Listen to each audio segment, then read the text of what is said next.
Now, we're going to be singing for you for the next couple of minutes before you go upstairs and enjoy the main theater show. But before we get started, we want to try to get as many people as possible to come a little closer. Our friends here on the floor have the best seats in the house. The best place to hear our music is actually going to be underneath this dome and right up to the edge of this red circle. So if you're already on the floor, go ahead and scoot in as close as you can to the red circle. Yeah. And now that they've cleaned off the floor for you guys can come in and have a seat with us. The dome over our head enhances our sound quite a bit, and you'll hear us better, so come on in. For those of you behind us who only face one direction during our show now, it's a great time to come around and slide over to the front.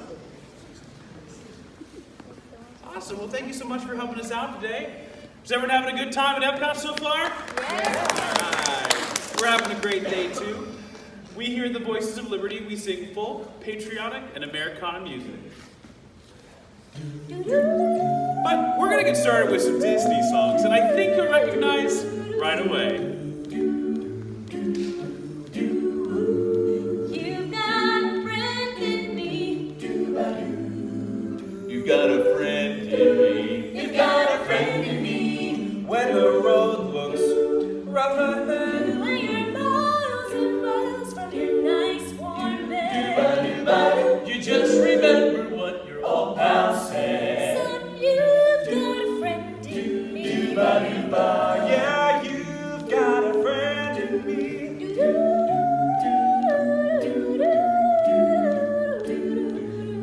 You've got a friend in me. You've got a friend in me. You've got a friend in me. Friend in me. You got troubles, I got them too. There isn't anything I wouldn't do for you. We stick together, we can see it through. 'Cause you've got a friend in me. Yeah, you've got a friend in me.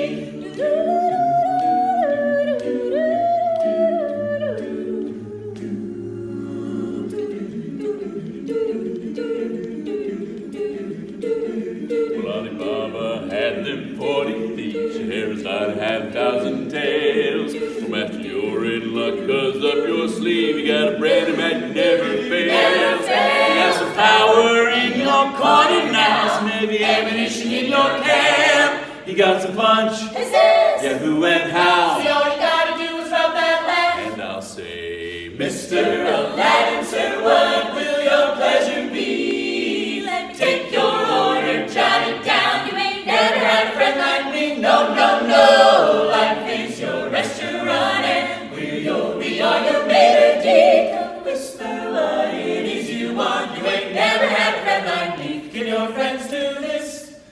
Doom ba da da da. Can your friends do that?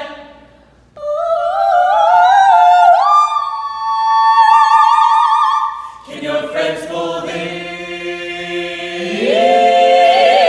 up the little hat? Never had a friend like me, so Mr. Aladdin, sir, I'm a wish or 2 or 3. We're on the job, you've been made Bob. You ain't never had a friend. Never had a friend. You ain't Never had a friend. never had a friend. You ain't never had a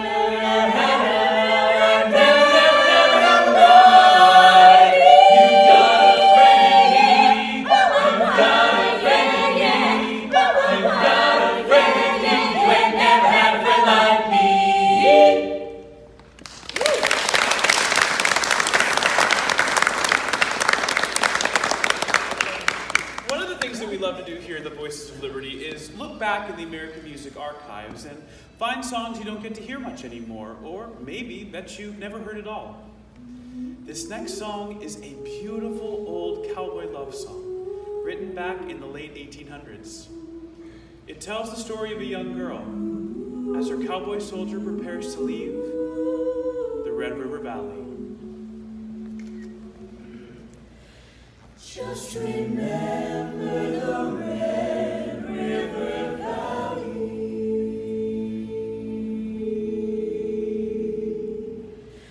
and the one that has loved you so true.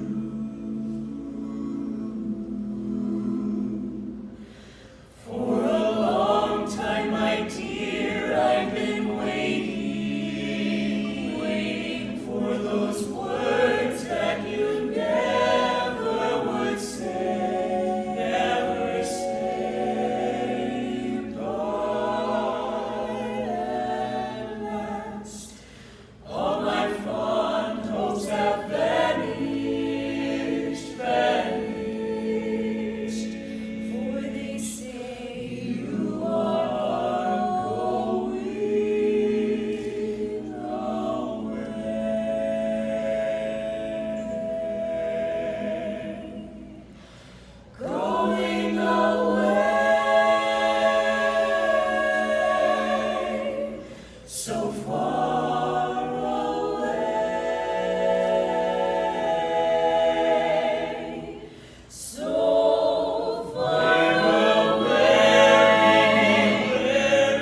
1814, America was still involved in the War of 1812. Two young Americans, a doctor and a lawyer, were being held aboard a British battleship that was anchored in the Baltimore harbor just outside Fort McHenry. Now, they were about to be released when it was discovered that they had overheard secret battle plans of an upcoming attack. So, to maintain secrecy, it was decided that the two men would remain aboard the ship for the duration of the fight. Well, the battle began, and it raged on into the night. And from their vantage point, the two young Americans could do nothing but watch. They could see Fort McHenry in the distance, and as a bomb would burst over the fort, they could catch a glimpse of the American flag. For you see, they knew that if that flag remained flying, the American dream was still alive. Well, the battle ended in the early morning hours, and because of the darkness, the outcome was uncertain. Uncertain until the next morning when the sun rose, revealing the stars and stripes still flying proudly. Well, one of the young men, the young lawyer, was so moved by all he had seen that he took out an old envelope, and on the back he wrote some words in the form of a poem. Words that are still very familiar to us today. For that young man's name was Francis Scott Key, and the words that he penned so long ago, we still proudly call our national anthem.